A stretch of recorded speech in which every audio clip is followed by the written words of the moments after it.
all the glory. We give you all the honor, Father. We thank you for this great state, state of Texas, Father, for this great nation, the United States, and for this great county, Tarrant County. We thank you for Judge O'Hara, this family, and the wisdom and guidance that rest upon him. We thank you for the foundation that you've already laid for this county, Father. We pray for every commissioner, Commissioner Roy Brooks, Commissioner Elisa Simmons, Commissioner Gary Flicks, Commissioner Manny Ramirez, that your wisdom and clarity will rest upon them. We bind every demonic force that's opposite against your will, your way, and your wisdom for this county, residents, and businesses.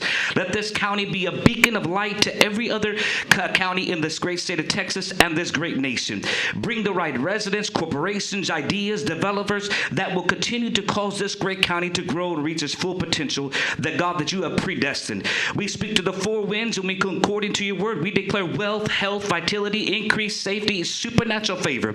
We declare it and we decree it, that it's not by might, not by power, but by your spirit. We seal this and declare it by the blood of the Lamb, in Jesus' name. And the house said, Amen. Amen. Thank you. And today's pledges will be led by Commissioner Brooks.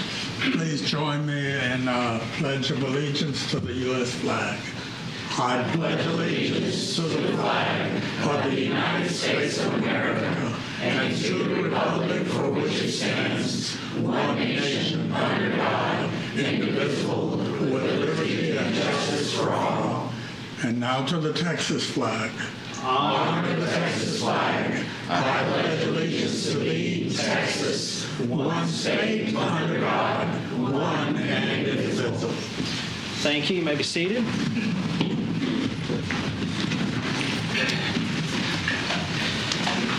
All right, agenda announcements. Mr. Merritt. Yes, sir. Good morning, Judge and Commissioners. We have one item that has been pulled due to public participation. That's item F as in Frank 1.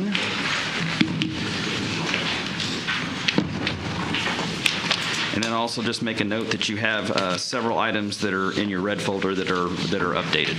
That's all we have, sir. All right, thank you very much. Commissioners Court announcements. Yes. I have a couple of announcements. I'd like to thank everybody who came out to our Precinct 2 Town Hall meeting last Thursday at the Arlington Sub-Courthouse. We had a great discussion and fantastic attendance. It was standing room only. The discussion was about the Tarrant County Jail. I especially like to thank our panelists. Our sheriff was there and stayed with us a good long time, Sheriff Bill Wayburn. Thank you so much for your participation. Judge Deborah Neekum was there, and Magistrate Judge Tamla Ray was also there, along with Greg Shugart. And we had community members that were there and participated. Pam Young with United Fort Worth, and Catherine Godby with the Justice Network of Tarrant County, and Krish Gundu with the Texas Jail Project. So it was a robust discussion, lots of participation, and great attendance. I think the public got a lot out of it.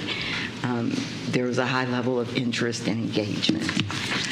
Also, our February town hall is February 29th, 5:30 to 7:30 at the Arlington Sub-Courthouse, and that topic is community connections. And we will hear, the topic is housing assistance and human services support that is offered by the county. So we welcome folks from all over the county to come out and hear what we here at Tarrant County offer those folks that need the help. That's it. All right, other announcements. Please, everybody, remember to join us next Monday, January 29th, from noon to 6 at the legendary Fort Worth Stock Show and Rodeo. We are hosting the Tarrant County Salutes Veterans event. We're going to have education, trades, colleges, healthcare, pretty much any service you can imagine to support our veterans and their families. We'll also have our Tarrant County Veteran Services Department there to handle unique situations and link up and help guide our veterans through every situation that you can imagine. We're going to have some incredible guests, some very, very special folks. So I don't want to blow the surprise. Please come out January 29th. It's going to be a great event at the Stock Show. All right, anything else? All right, seeing none, we move to the proclamations, resolutions, and presentations section. And the first one is a certificate of recognition for the Richard Green Scholars. Commissioner Simmons. Thank you. Today, I'd like to recognize 6 exceptional students from Arlington Independent School District who the Texas Rangers Baseball Foundation have selected as this year's Richard Green Scholars. Usually they would be in court with us, but we're not able to because of the change in our court schedule. And so this is named for former Arlington Mayor Richard Green. The Green Scholars Program was established in 1997 as a collaborative effort with the City of Arlington and AISD to pay tribute to the mayor that led the campaign to keep the Rangers in Arlington. Each student selected one from each of Arlington ISD high schools receives a $10,000 college scholarship. And a part of the program, too, is they spend time learning about civic engagement. And so they spent about 4 or 5 hours with me over at the Arlington Sub-Courthouse, and I talked to them about how the county works, and they were able to tour the courthouse and go meet all of the elected officials and see how their operations work. So over the past 27 years, the program has provided $1.5 million in college scholarships to 150 Arlington ISD students, along with the immersive internship and leadership training opportunity throughout their senior year. The Richard Green Scholars, they're not here. I have their certificates. They'll stop by the office and see me again and pick them up.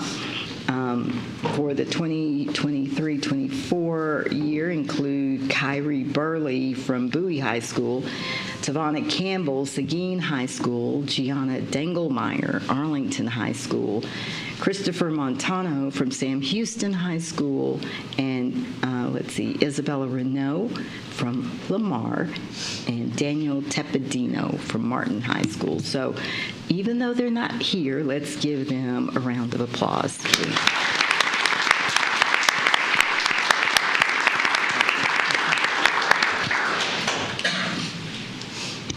All right, next we have the recognition of our 2023 Leadership Development Program participants. Good morning. Good morning. Good morning. We're here today to recognize the 2023 Leadership Development Program participants. We started last January with 25 people. 20 people successfully completed the requirements of the course. They attend a class every month. One of the big things they do is research an area of county government outside their own department. This gets them out of their silo, and they learn about other areas that they knew nothing about previously.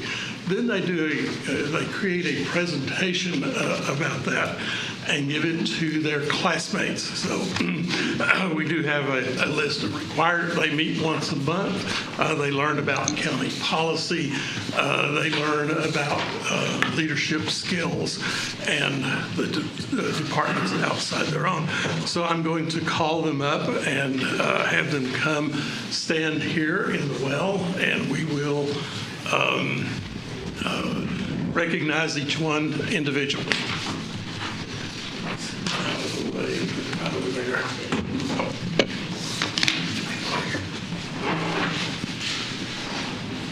Requires a group effort here. So.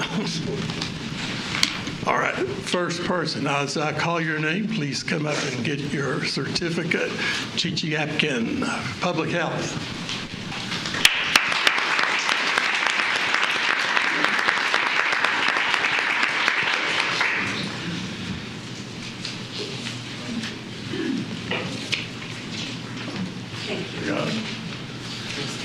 Simi Bagari, former right behind us here. Information technology.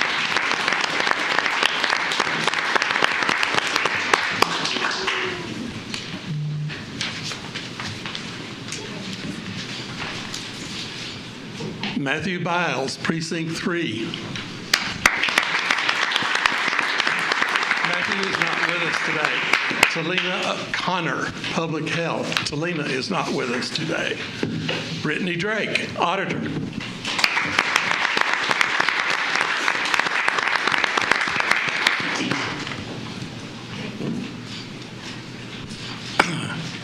Sheila Ford, Public Health.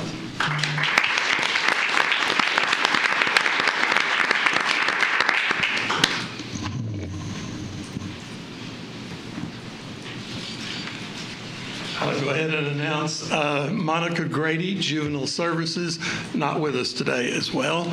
Sandra Hatchett, Tax.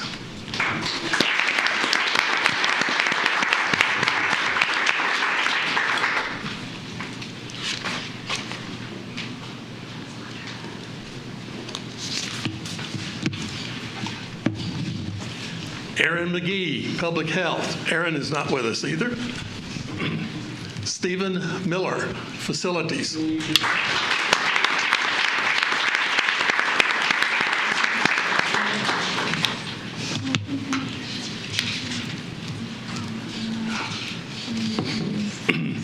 Olivia Moran, Human Services.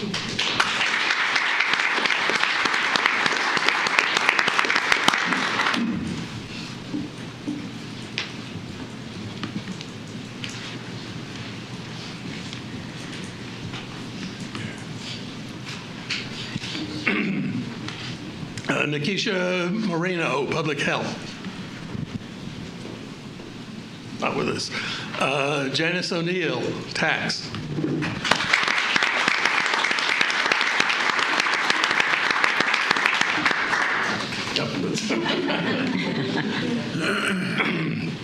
Holly Pills, County Administrator's Office.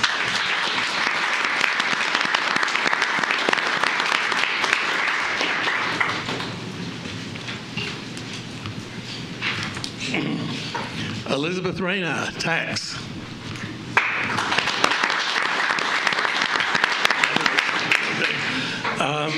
Shane Rhodes, Transportation.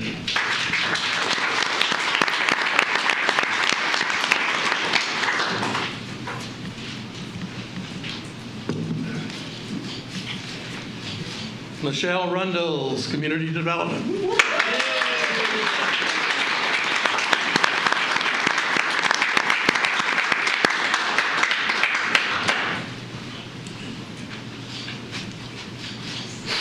Shatia Smith, Juvenile Services.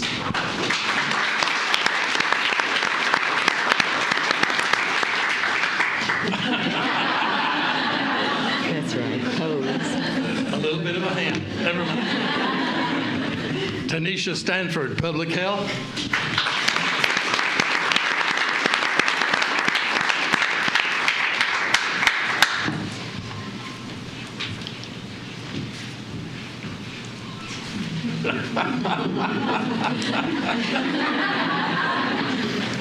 Starting a trend. For the gram. For the Argette Watson, Public Health.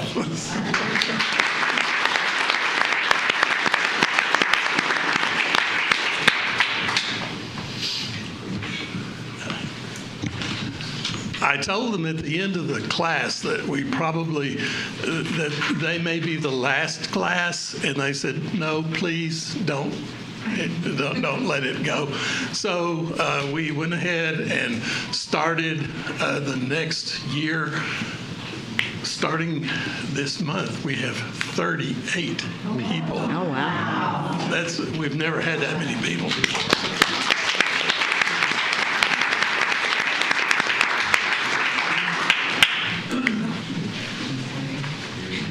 Don't go on.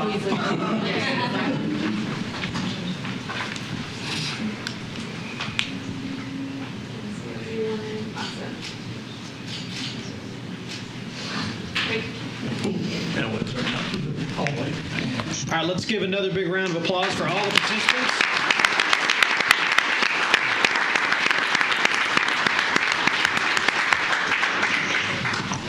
All right, next we move to our consent agenda. There is one item removed from the consent agenda, 10F1. Do we have a motion, comments, or questions on the agenda as amended? Move for approval. Second. We have a motion and a second to approve the consent agenda as amended. Please cast your vote.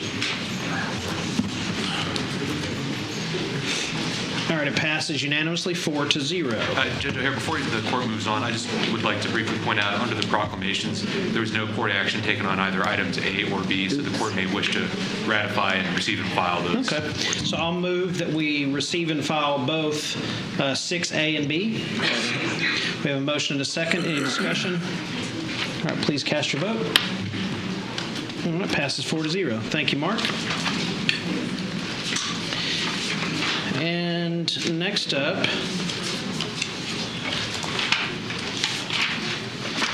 is item A1, approval of out-of-state travel requests, and I will make a motion to approve the amended travel requests in our folder. Do we have a second? Second.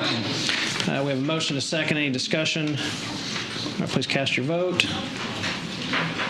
All right, passes unanimously. Next up is item C1, discussion of possible action related to fiscal year 2024 appropriation adjustments.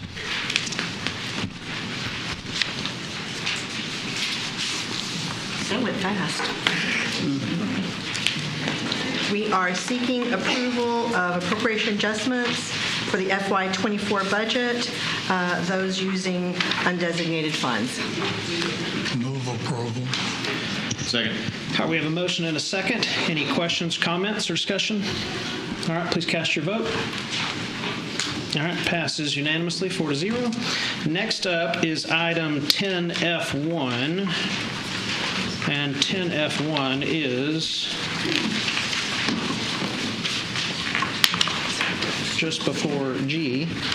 All right, Criminal District Attorney's Office, approval of a settlement related to Corey Rodriguez.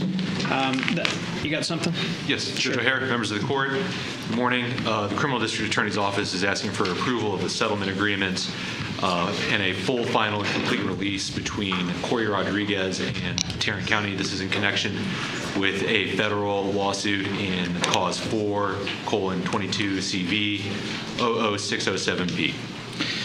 All right, any questions for Mark? We do have one person signed up to speak to this. I do.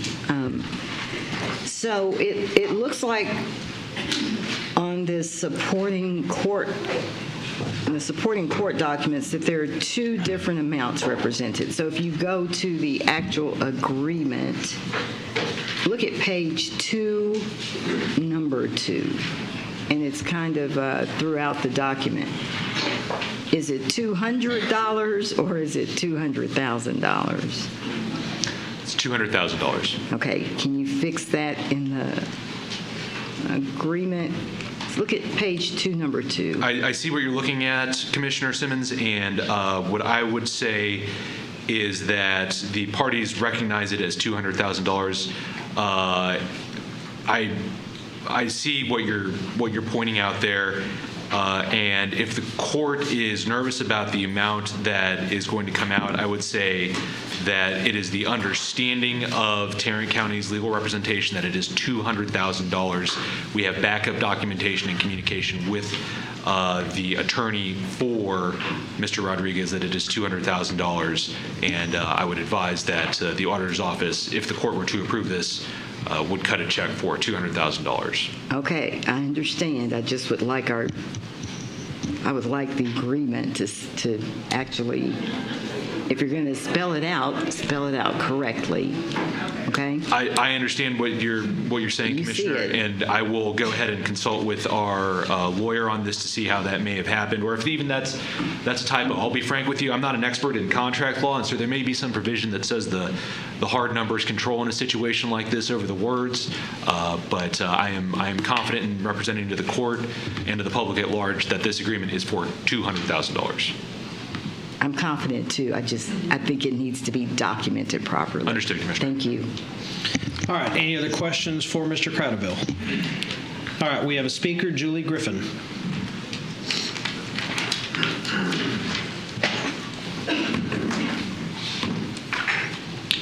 Good morning, Judge, Commissioners.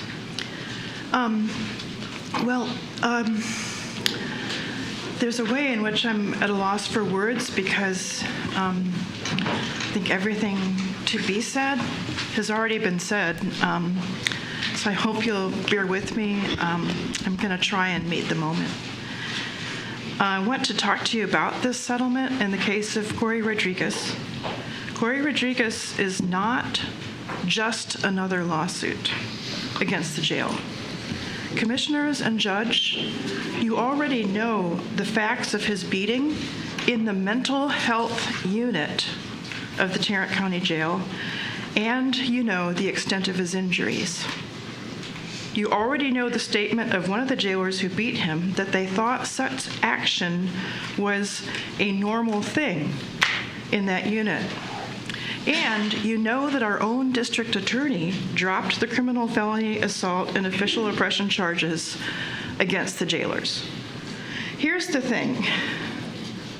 The moment he dropped those charges, the county itself assumed responsibility, not civil liability, for the lawlessness of these jailers. So when you settle this lawsuit today, what remains? Simply this: an unnecessary and grievous weight the whole community now carries from this imbalance in the scales of justice. It's unfortunate the tunnel vision that is the essence of a lawsuit. Not only is there no apology to Mr. Rodriguez, there is no statement from jail leadership that we will do better, because that would acknowledge that something was terribly wrong. Terminating the employment of the jailers at fault, which the jail did, was absolutely and minimally necessary. But going no further than that, securing no real accountability for violent criminal behavior on the part of those whose job is to serve and protect, and no true restoration to Mr. Rodriguez, only continues the pattern of lawsuit after lawsuit for jail practices that must change.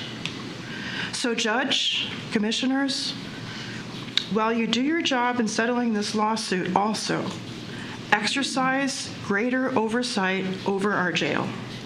I'm glad to see movement in that direction, and I ask that all of you continue it. Thank you. Thank you.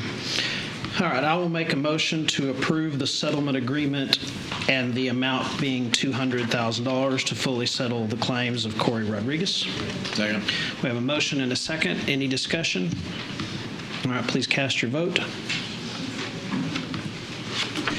All right, motion passes. Next item on the agenda is item G1, which is the approval of early voting sites for the March 5th, 2024 primary. Good morning, Judge, Commissioners. Morning.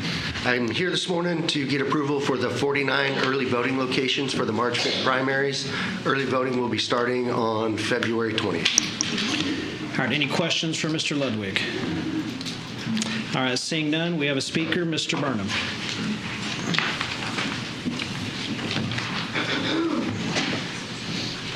Good morning, everybody. I'm not here to complain about this particular item. I'm here to do a public service announcement.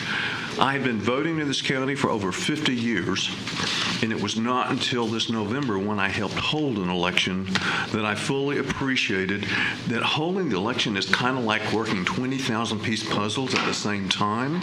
It is very complicated. So I'm here to ask every employer, every county employee, and everybody else that can free themselves up on March 5th to help hold the election. It's fundamental to our democracy, to a functioning republic, that we help the full-time election staff get their job done on our temporary basis. Thank you for your time. Thank you. All right, do we have a motion on this item? Move for approval. Second. All right, we have a motion and a second to approve the early voting sites for the primary. Any discussion?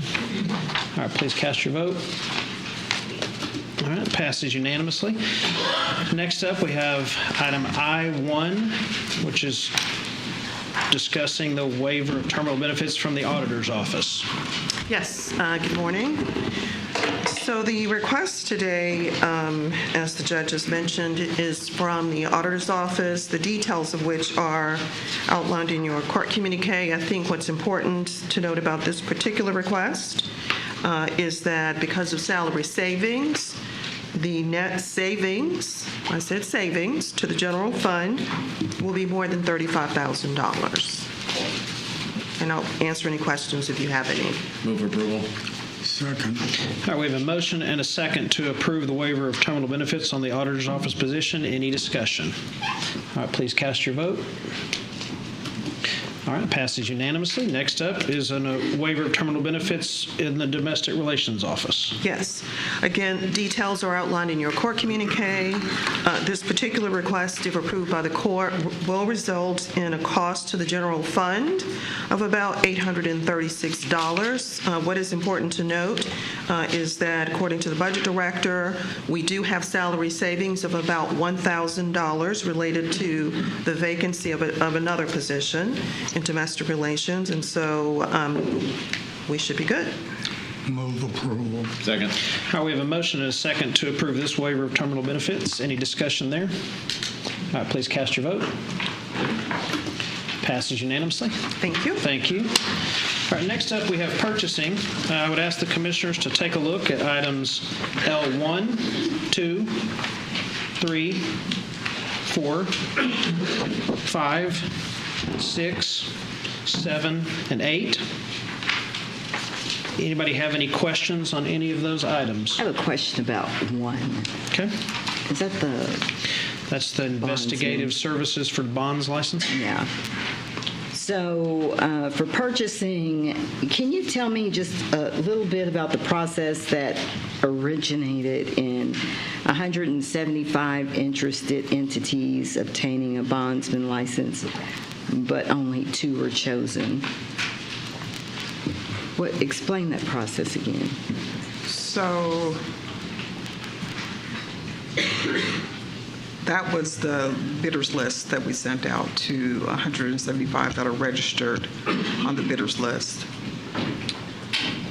And so just a few people submitted proposals for the job? Let me go to the court. Let me open that again.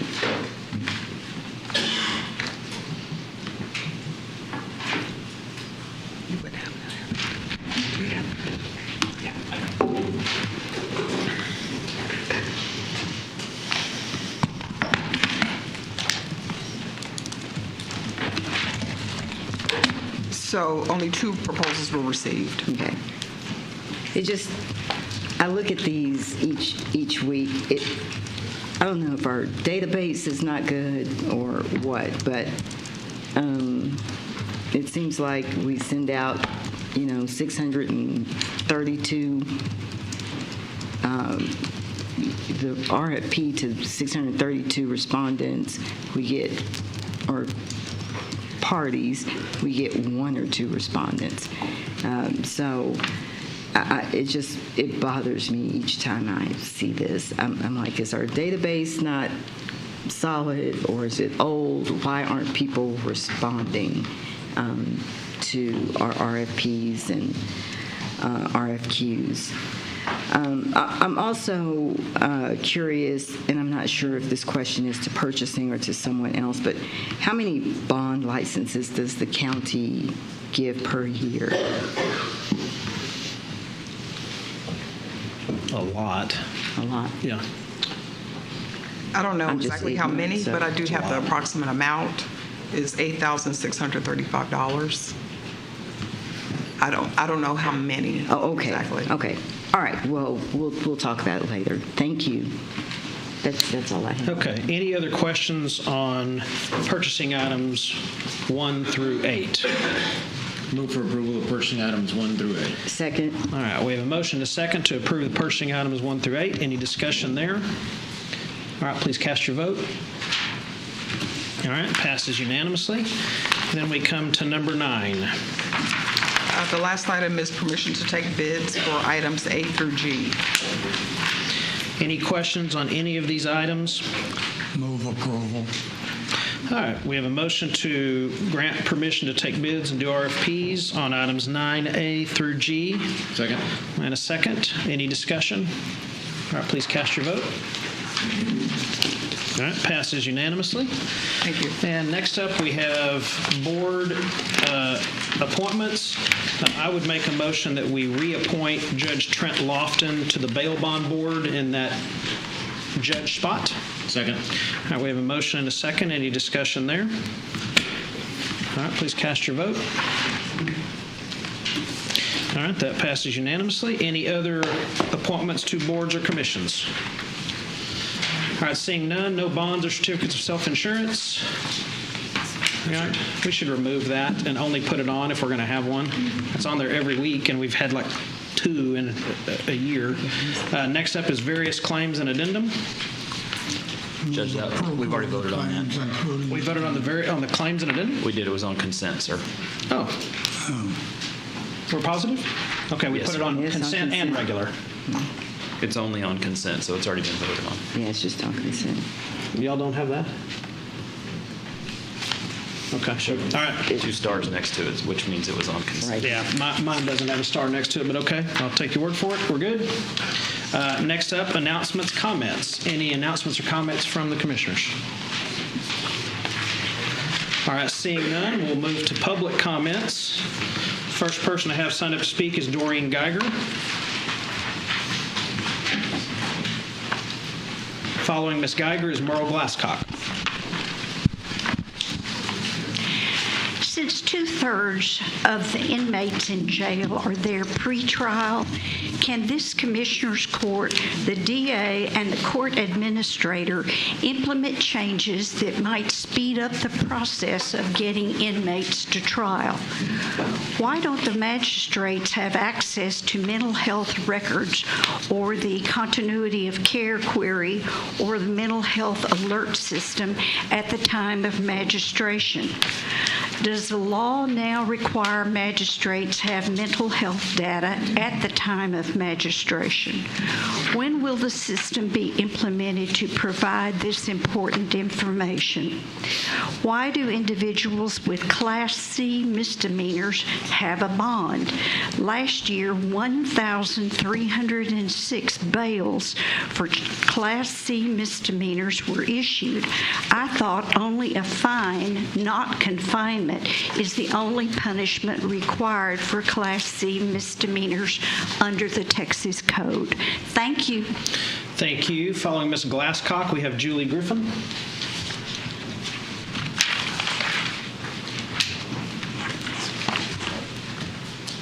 Good morning. Good morning. Thank you for listening to the public. I just have one question. What is the process for getting Tarrant County inmates who are incarcerated in private prisons? How will they be processed to register to vote and then be able to cast their vote? Thank you. Following Ms. Griffin, we have Charles Bills.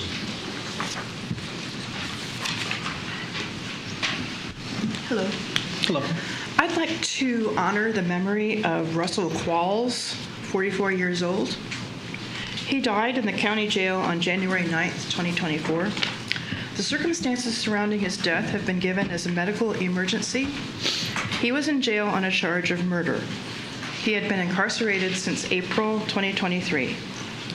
He was awaiting trial and scheduled for a status conference on January 25th, 2024, the day after tomorrow. He was incarcerated 9 months. Did he deserve a death sentence outside of the criminal justice process? Surely, with the seriousness of his charge, he had a right to a speedy trial before a jury of his peers or a negotiated plea agreement within the criminal justice process. The following are only 2 of many questions that arise about his death. 1, what is a medical emergency? 2, why are criminal cases, such as Mr. Qualls's, not coming to fruition and resolution sooner? When a person dies in jail custody, the jail must report the death to the Texas Commission on Jail Standards, Texas Attorney General, medical examiner. I understand that this body is engaged right now in producing a publicly accessible dashboard for important information on the jail population to go live very soon, and I applaud this action. I also urge you to include in that dashboard the information on jail deaths that is forwarded to the Texas Commission on Jail Standards at a reasonable time interval, such as 24 to 48 hours. It should include the name of the person once notifications have been made, the specific location of the death, and of the medical emergency or other incident preceding the death, the date and time, and the cause if known. With the epidemic of jail deaths in this county, the public needs access to this information to build accountability and trust in jail governance. This small step would help to restore trust. I ask you all to remember Mr. Qualls today and to push for, 1, greater transparency in the jail's operations and populations, specifically in the form of including information on deaths in custody on this dashboard, and 2, through the Criminal Justice Coordinating Committee, immediately implement more efficient processing of criminal charges, cases, and charges so that those who are accused are not waiting in jail months and years for trial and disposition. Thank you. Thank you. Following Charles' bills, we have Reed bills. I was at the Thursday town hall for Ms. Simmons, and there was one bit of information that I thought was very telling but was kind of overlooked. The sheriff said there were no low-risk inmates in the Tarrant County Jail, only medium and high risk. And there is a facility that is empty because of that. I feel they should reassess what, the medium inmates, risk inmates, and see if they should be reconsidered as low risk and be able to use that facility. Thank you. Thank you. Is Reed here?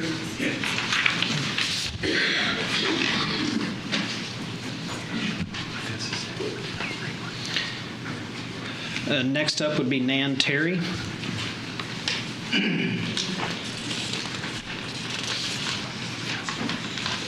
I, too, was at Commissioner Simmons' town hall meeting last Thursday, and when Sheriff Wayborn was asked to explain the 60 jail deaths that have occurred under his watch, his response was that 54 of those deaths were in the hospital. And when you look at the reason, it's natural cause. Jail records apparently include drug overdose as a natural cause of death, even when the deceased experienced brutal treatment from law enforcement personnel or were neglected and there was no action taken when they showed signs of distress. The criteria for natural cause needs to be examined immediately. People are dying in the Tarrant County Jail for questionable reasons, even though most have not been found guilty of a crime. Thank you. Following Ms. Terry is Lon Burnham.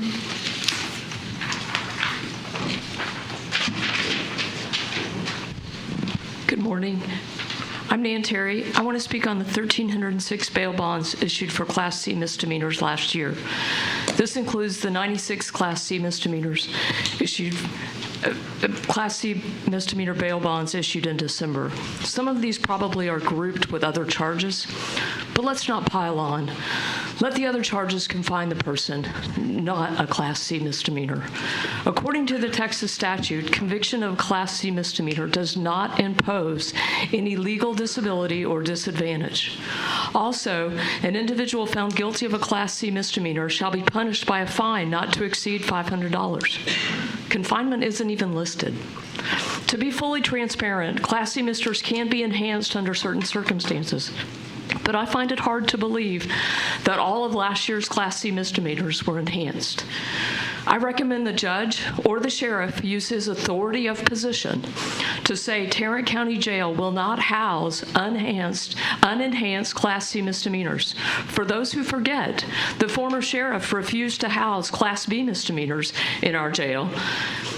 which are a higher offense than Class C. Let's cite and release for Class C.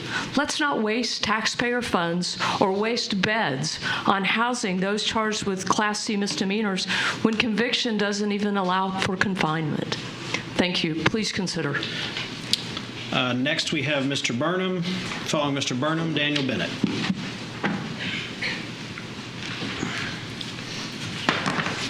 So again, good morning, but now I am here to make a logic complaint. But first, I'll start with a thank you. Thank you to Commissioner Simmons for holding the town hall meeting Thursday evening. It was very revealing of any number of things that I have learned about over the last 18 months of monitoring Commissioners Court. I would appreciate it if my commissioner would hold a similar town hall meeting in Commissioner District 4, because I think there's equal opportunity for us to discuss a number of issues that need to be addressed. I personally have concluded over the last 18 months of monitoring Commissioners Court that two aspects of our county government are so fundamentally flawed, they're broken. One is clearly the jail. And all the questions that have been asked this morning that have not been answered and have been asked multiple times over the last 18 months should be answered by the new administrator. Secondly, our judicial system is fundamentally flawed to the point of it being broken. My own experience, I expressed to you last time, 30 judges not bothering to show up to work on October 30th. There's now citizens monitoring the operation of our jails, and they're finding this occurs on a regular basis. Why aren't the county administrators monitoring the lack of coming to work on the part of our judicial branch?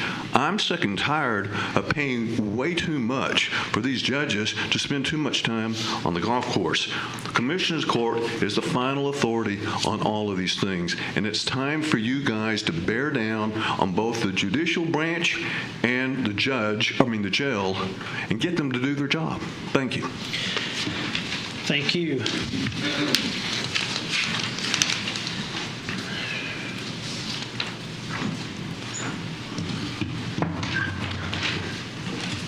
Daniel Bennett, good morning. Just a little update after our first TAD meeting. Yay, TAD.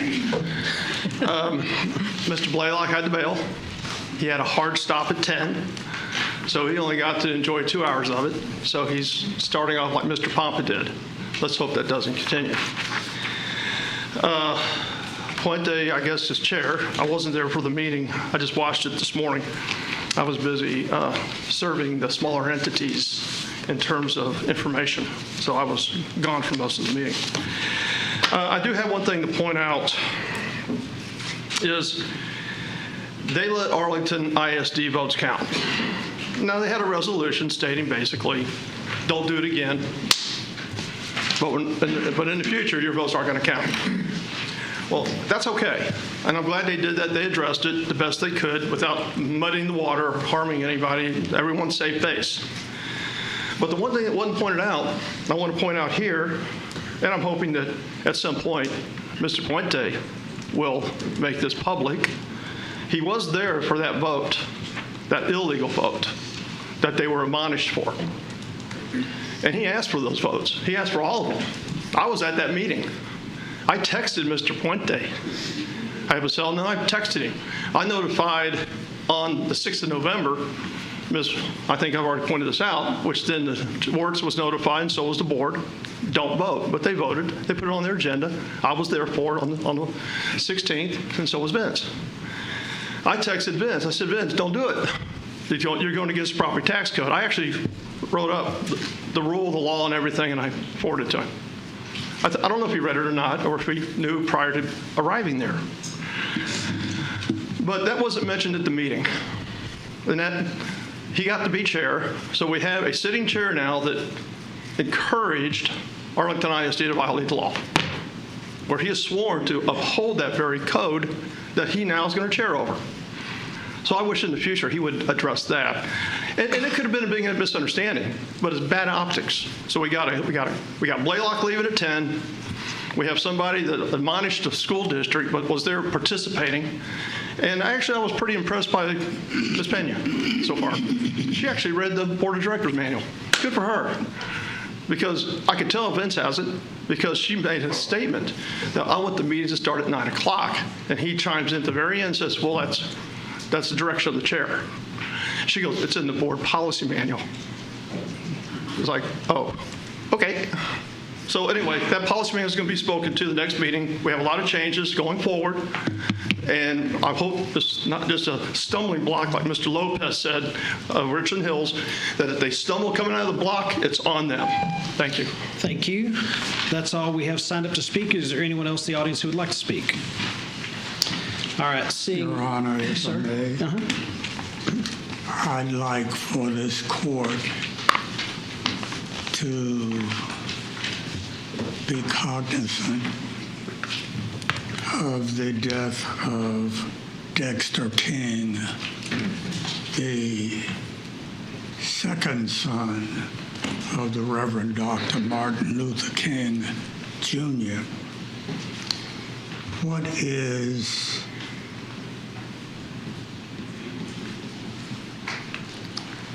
to be gleaned from his death is that he died of prostate cancer at 62 years of age. Now, y'all have heard me say this year after year, that prostate cancer is not something that men need to die from. The secret to survival of prostate cancer is early detection. Now, I met Dexter King on a couple of occasions during his lifetime,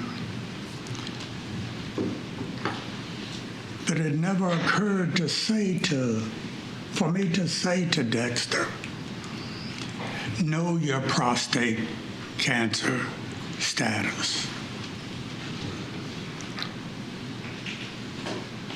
Had I been able to tell him that and lead him to resources that could be beneficial in knowing his prostate cancer status, maybe he'd still be alive. That brings me to the fact that on February the 24th of this year,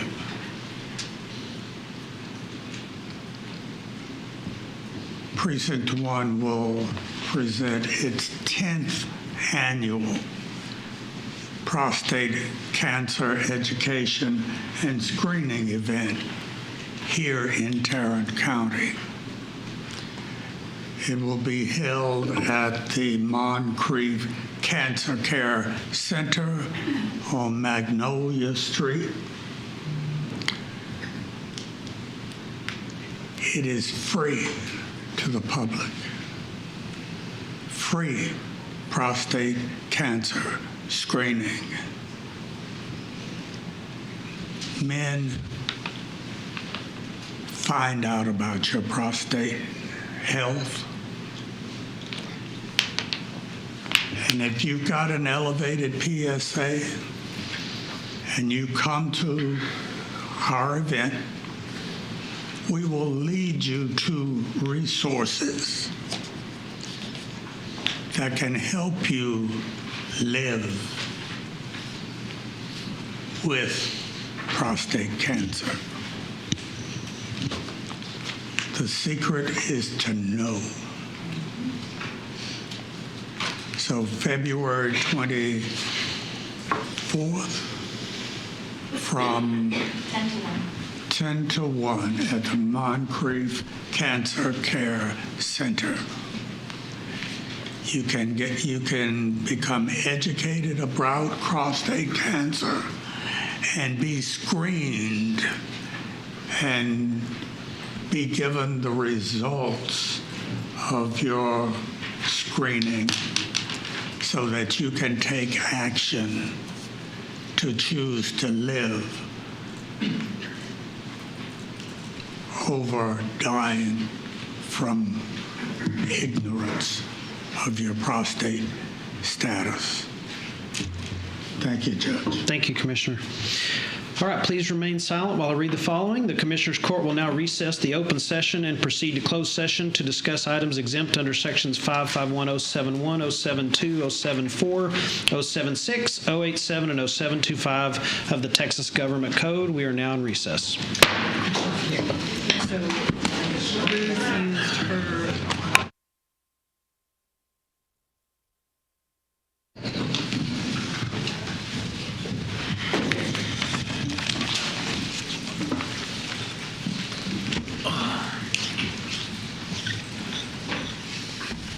We're checking right now. Okay. Did it in the middle of or towards the end? Did it pop up live? Doesn't. Oh, it looked like something went up. During, I don't They know got if the that screens. got live. Yeah, they got the screens back on. Gotcha. Okay, we're good. Okay. We are back from executive session. There is no item to discuss now in open session. I'll entertain a motion to adjourn. We have a motion and a second. Please cast your vote. All right, we are adjourned. Thank you for watching. Have a good day.